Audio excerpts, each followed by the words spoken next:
Bom dia a todos. Queria começar por lamentar as notícias que ontem surgiram ao final do dia e que se confirmaram verdadeiras em relação ao adiamento, ou à tentativa, ao adiamento, na verdade, por parte do Dr. António Lacerda Salles em relação à sua presença na Comissão Parlamentar de Inquérito. A data tinha sido acordada com o próprio António Lacerda Salles, que, estou certo, teve as pressões do Partido Socialista, ou do PSD, mas sobretudo do Partido Socialista, para adiar esta audição. Fê-lo, evidentemente, nos termos legais e regimentais e, portanto, os serviços da Assembleia da República, numa comissão que, apesar de ser presidida pelo Chega, evidentemente cumpre as mesmas regras que todas as outras, acabaram por anuir a este adiamento, embora sem qualquer, enfim, cabal justificação, e eu não posso deixar de sentir e de ter em conta que António Lacerda Salles foi provavelmente pressionado pelo Partido Socialista para alterar esta data. Não acredita no argumento dos constrangimentos profissionais? Não, honestamente não, porque houve uma conversa muito pouco tempo antes, esses constrangimentos não existiam, a data, aliás, foi apontada, foram dadas várias hipóteses, foi a data que ficou em acordo e, portanto, só posso pensar que houve pressão, por estarmos eventualmente em campanha eleitoral, por parte do Partido Socialista, da sua máquina de comunicação, da sua direção, do seu secretariado, para evitar que acontecesse. Não sei se houve de mais algum partido, não sei se a AD está envolvida nisto ou não posso deixar de lamentar, vamos ficar mais muitos dias sem apurar a verdade e, sobretudo, o que é mais grave aqui é que Lacerda Salles, até pelas entrevistas que tem dado, é provavelmente a peça fundamental que articulará todas as outras.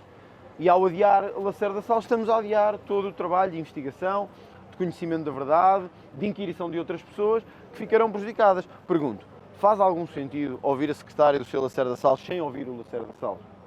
Faz algum sentido saber se os serviços do Palácio de Belém falaram com os serviços do Ministério da Saúde sem ouvir o homem que era o responsável por aquela área e pela Secretaria de Estado naquela altura? É evidente que não.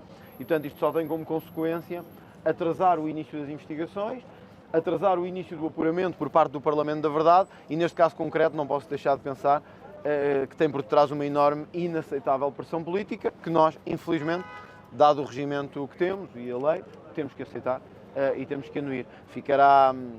Estará marcada para dia 18, estão a ser feitos ainda, tanto quanto sei, alguns contactos para saber se é possível outra data. Como todos sabem, dia 18 há um jogo de futebol de Portugal, joga a Seleção Nacional.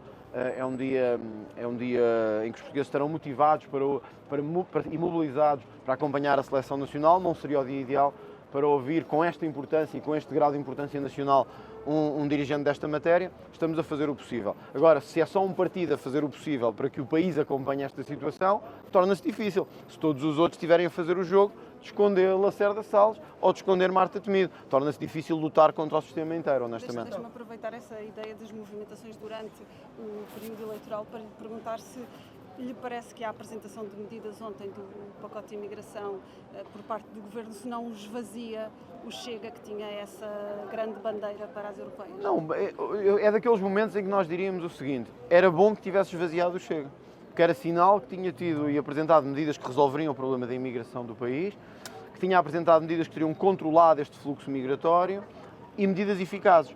Ora, o Governo procurou copiar o Chega, isso é evidente, isso acho que ninguém duvida, procurou conter eleitoralmente o Chega, mas honestamente, ainda por cima, fê-lo mal. E, portanto, nós não podemos deixar de levar ao Parlamento estas medidas, porque não copiou em algumas coisas, noutras não teve coragem de ir tão longe. Dou-lhe um exemplo, o fim da manifestação de intenções, que ontem o Presidente se apressou a promulgar. Nunca vi o Presidente agir tão rápido na minha vida, honestamente. Quem dera que ele agisse assim em muito... Olhem, responder à Comissão de Inquérito, por exemplo, era maravilhoso que ele também respondesse em poucas horas. Ontem vi Marcelo Rebelo de Sousa imediatamente em cima de Montenegro a promulgar a manifestação de intenções. Deve ter sido o ato de promulgação mais rápido da história da nossa República. E isto só mostra duas coisas: a parolice enorme que aqui vai para tentar conter o Chega de qualquer maneira. 2, mesmo tentando contê-lo, estão a fazê-lo mal. Não estão a impedir que quem cometa crimes seja expulso do território português, ponto 1. Não estão a tocar no ponto que nós já anunciámos que vamos tocar, de limitar quem recebe subsídios a uma presença em território português, ou seja, a que quem recebe apoios da Segurança Social só o possa fazer ao fim de 5 anos de presença. Não está a trabalhar as cotas como disse que ia trabalhar, ou seja, nós tínhamos comprometido durante a campanha eleitoral a fazer um projeto de lei de imigração com cotas, nada disso está neste projeto. Portanto, o que é que resulta daqui? Uma tentativa enorme de conter o Chega e de o travar, uma cópia mal feita e frouxa de muitas medidas e depois falta de coragem no essencial, porque o Dr. Luís Montenegro sabe bem que nem a doutora Ursula von der Leyen, nem o Presidente Marcelo Rebelo de Sousa lhe deixariam fazer a reforma de imigração que faz falta. Para isso é preciso que o Chega vença as eleições. E é por isso que nós olhamos para este pacote de imigração e o vemos como uma oportunidade histórica perdida. Porém, para que não fiquem dúvidas, eu quero deixar ao país esta garantia. Uma palavra e uma garantia. Não será por nós que nenhuma medida urgente não entre em vigor. Nós levaremos ao Parlamento estas medidas, se necessário, avocando os decretos-lei do Governo. Porque entendemos que esta é uma discussão que tem que ir mais longe, mais fundo, e tem que ter medidas de fundo, que não apenas remendos, porque a imigração está a tornar-se um problema muito sério. Só perguntar se concorda com Catarina Martins, que esta manhã disse que o Presidente da República foi completamente irresponsável por ter aprovado o pacote de governo ontem, no instante, eram as palavras dela. O Presidente da República não foi irresponsável. Catarina Martins também sabe que não foi responsável. Ela está nisto há algum tempo também e sabem que o que houve foi um acordo entre Marcelo Rebelo de Sousa e Luís Montenegro. Isso é evidente. Quem conhece o Presidente da República e o seu Primeiro-Ministro sabe que foi isto que aconteceu, numa tentativa rápida de esvaziar qualquer coisa que o Chega pudesse dizer nesta matéria. Porém, como disse, o Presidente da República e o Primeiro-Ministro acabam por ficar responsáveis a assinar um programa que não resolverá quase nenhum problema da imigração em Portugal. Nós temos que ter coragem nestes pontos. Quem não está regularizado e não conseguir ser regularizado tem que sair. Quem comete crimes em território português tem que sair. Não podemos receber mais ninguém até ter a situação regularizada.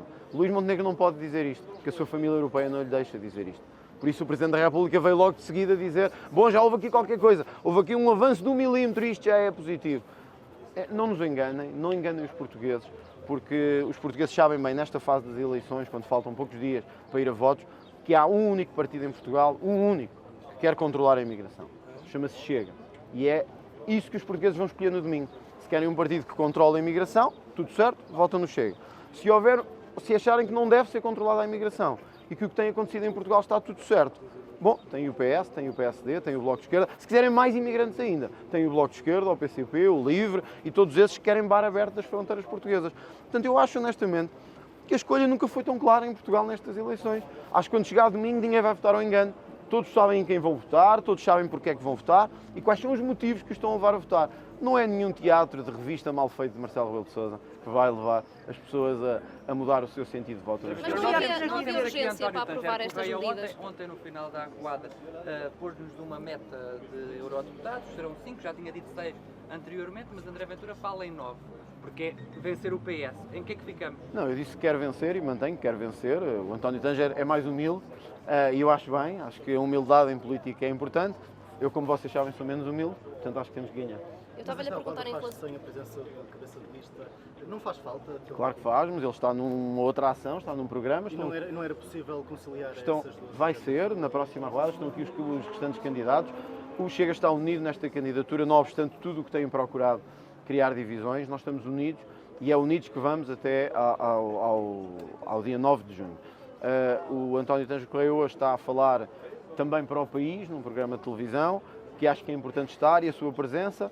Estão aqui os outros candidatos e por isso é um sinal de unidade enorme que estamos aqui a dar num dia como o de hoje. Eu não queria deixar de dizer também, se me permitirem, porque eu ouvi Marta Temido esta manhã através dos vossos canais e não queria deixar de dizer que eu acho extraordinário que nós tenhamos uma candidata que ande pelo país a dizer que o PS é o responsável pelo Tratado de Lisboa, que o PS é o responsável pelo crescimento que a Europa teve, que o PS é o responsável pelo estado tão bom das coisas com que nós as encontramos.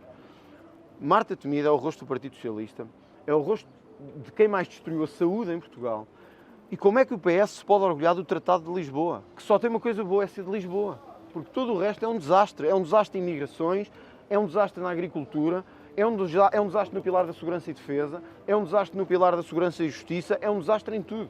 O que Marta Temido devia andar pela rua a fazer era cabisbaixo a dizer desculpem lá o desastre que nós vos deixámos da Europa e do país. Mas não, anda a orgulhar-se desta Europa como se fosse a Europa dos socialistas. Pois bem, esta não é a nossa Europa. A Europa cheia de migrantes não é a nossa Europa. A Europa em que ninguém vai para a prisão por cometer crimes graves não é a nossa Europa. A Europa de fronteiras completamente abertas não é a nossa Europa. A Europa que se agacha à Rússia e a outros continentes não é a nossa Europa. E, portanto, vamos continuar a defender uma Europa diferente e é nessa luta que nós estamos. Por isso estamos nos antípodas do que quer Marta Temido. E, mais uma vez, os portugueses, quando chegarem domingo às urnas, sabem bem, se votarem no PS, é esta a Europa que terão e basta passearem pelas ruas de Bruxelas, de Roma, de Paris, a ver se é esta a Europa que querem. E agora, infelizmente, de Lisboa, do Porto e de Braga, ou se querem uma Europa diferente. Uma Europa que faça a diferença e que os defenda a eles, aos agricultores, aos seus agricultores, aos nacionais, aos polícias, às forças de segurança, aos homens e mulheres da Europa e que não tenha medo de dizer os europeus primeiro, que é isso que nós Deixa-me defendemos. só voltar ao tema da imigração para tentar perceber duas coisas. Dados os problemas que o Chega também tem falado e que são conhecidos em relação à AIMA, não havia urgência em promulgar estas medidas para que elas entrem em vigor rapidamente e também depois tentar perceber, o Chega de manhã falou numas medidas, à tarde falou noutras que são condicionantes para o Chega votar a favor das propostas do Governo no Parlamento. Se elas se juntam ou se de manhã para a tarde deixam cair algumas? Muito bem. Primeira questão. É urgente resolver os problemas da AIMA, mas este projeto que o Governo apresentou não resolve nenhum problema da AIMA. Aliás, cria mais unidades ainda. Ou seja, nós temos um problema em que uma unidade não consegue resolver 500 mil de processos de regularização e o Governo dá 3 soluções. Potenciar o reagrupamento familiar, promover e agilizar, operacionalizar a questão dos vistos da CPLP e 3, criar uma nova ou novas unidades. Onde é que isto resolve os problemas da AIMA? Quer dizer, onde é que isto resolve qualquer problema? Não resolve nenhum. O Governo resolveria um problema, enfim, até lhe vou dizer como é que se fazia. O Governo resolvia problemas se dissesse assim: não há mais nenhum processo a entrar de vistos de residência e estes processos têm 2 meses para estar todos terminados. Se não conseguir ser feito nesta agência, será distribuído por outros. É o André Ventura, não é Primeiro-Ministro, faria isto em 24 horas, se chegasse ao Governo de Portugal, 24 horas. Segunda questão, as medidas de imigração. Não, nós ontem apresentámos as medidas que não tocam na Lei de Bases da Segurança Social, tocam nas da imigração. Vamos agora, com o Governo, porque vamos criar um grupo, vamos propor uma unidade de contacto nessa matéria, para rapidamente haver uma lei que, a par das que entregámos ontem, que já envolvem várias matérias de imigração, possam agora trabalhar na dimensão da segurança social e também na dimensão da legislação europeia, para em poucos dias termos uma legislação completa para aprovar no Parlamento. Se o Governo aceitar negociar isso connosco, cá estaremos. Se não, lamentamos isso. Então consideram a ser todas condicionantes para o Chega a votar a favor? Bom, nós quando vamos para uma mesa de negociações levamos as nossas ideias e queremos que todas sejam importantes, depois vamos ver o que é que o Governo também tem a dizer sobre isso. Agora, este pacote que o Governo apresenta, esta mão cheia de nada é que não. Isto é que não é nada de imigração, isto não resolve nada. Portanto, se o Governo pensava que ia escapar com isto, fazendo decretos-lei, esquece que o Chega vai avocar isto para o Parlamento e vai discuti-lo no Parlamento. Portanto, é um pouco ingênuo pensar que podia esconder aos portugueses uma matéria tão importante como a imigração. Quais são as matérias urgentes que disse que não Esta, a da AIMA, não, é a manifestação de interesses, ou seja, o Governo ter deixado cair a manifestação de intenções, não vamos impedir que isso entre em vigor. Deixa-me só fazer uma pergunta, porque falei desta questão da imigração. Nesta campanha já ouvimos o Chega criar neste caso André Ventura, criar um novo cântico, a questão do Nem Mais um Imigrante. Ontem foi publicada nas redes sociais uma publicação por causa da Europa em que colocavam várias deputadas do Chega ao lado de uma pessoa como Urca. Não temos de estar a criar aqui um ambiente de medo e um ambiente de ódio que ostracize os imigrantes em Portugal? Olha, eu antes de ter medo de criar esse ambiente, eu tinha medo do ambiente que criaram em Portugal nos últimos anos, porque é esse ambiente que nós estamos a reagir. Basta um percurso breve pelas nossas redes sociais e de Fátima a Lisboa, ao Porto, a Vila Nova de Mil Fontes, ao Ademir, ao Algarve, a Ponta Delgada e ao Funchal, não há dias que não haja terror nas ruas, por causa deste caos. Portanto, quem criou o terror em Portugal foram eles, ao permitir esta política de portas abertas. Agora queixam-se, nós vimos dizer... Mas não considera os cartazes atenção, um bocadinho xenófobos? não considero. Considero que eu não quero as nossas mulheres de burca. Isso é ser xenófobo. Eu não gostava de... Olha, eu não sei se são portuguesas ou não, porque não eu tenho encontrado várias, até nas imagens televisivas tem visto várias. Eu não gostava. Sabe que são portuguesas? estão cá em Portugal a viver, tanto que estão à espera de regularização. Estavam nas filas da AIMA, por isso devem estar à espera de regularização. Mas se Eu, forem muçulmanos, eu é não, uma questão eu não, religiosa, eu não gostava, independentemente da nacionalidade. eu não gostava de ver a Inês de burca a entrevistar-me, ou vocês estarem obrigadas a estar de burca a entrevistar-me. Mas a Inês não teria liberdade religiosa para o fazer? Acha que nos países deles têm? Conhece algum? Conhece? Mas esta é uma questão religiosa, Pois, o uso mas, do burca. mas vocês têm visto o que tem acontecido por toda a Europa. Nós não queremos chegar aí. É isso que nós não queremos. Chegar a uma situação tipo França, tipo Bélgica, as zonas do país onde a regra já é da Sharia e da imposição islâmica. Então, pegou no meu exemplo, vou usar o meu exemplo. E se eu agora mudasse de religião e passasse a usar burca, não podia estar aqui a entrevistá-lo? Claro que podia, se fosse uma opção sua, não como eles fazem, que é obrigam a isso. Então Essa é toda a diferença. Não defende a utilização da burca. Mas tem exemplos concretos em Portugal? Alguém que seja obrigado a usar burca, uma mulher que seja obrigada a Não usar é preciso exemplos concretos, no Afeganistão é obrigatório, no Paquistão também. estamos no E nós Afeganistão, temos estamos em várias Portugal. pessoas que vieram do Afeganistão para cá e têm que as usar. Mas É a favor da abolição da utilização de burca. em algumas razões de segurança sou. Acho que não devia ser utilizada e acho que coloca em perigo a segurança de todos quando ninguém consegue perceber quem é, nem se é um homem, nem se é uma mulher. Mas acima de tudo, independentemente dessa reflexão, há uma coisa que tenho como certo. Eu não aceito um país em que as mulheres tenham que andar de burca, mas tenho até dúvidas que possamos estar num país em que haja casais em que as mulheres tenham que andar de burca. Também tenho dúvidas que aqueles países que tanto defendem os direitos das mulheres não se oponham a ter cá casais em que um deles considera a mulher um objeto que ele deve utilizar e pode vender. Essa é a nossa diferença, essa é a nossa diferença para a esquerda e por isso os cartazes de ontem não são xenófobos, são um alerta para o que a Europa pode estar a enfrentar e que países como a Bélgica, a Alemanha já enfrentam. Muito obrigado.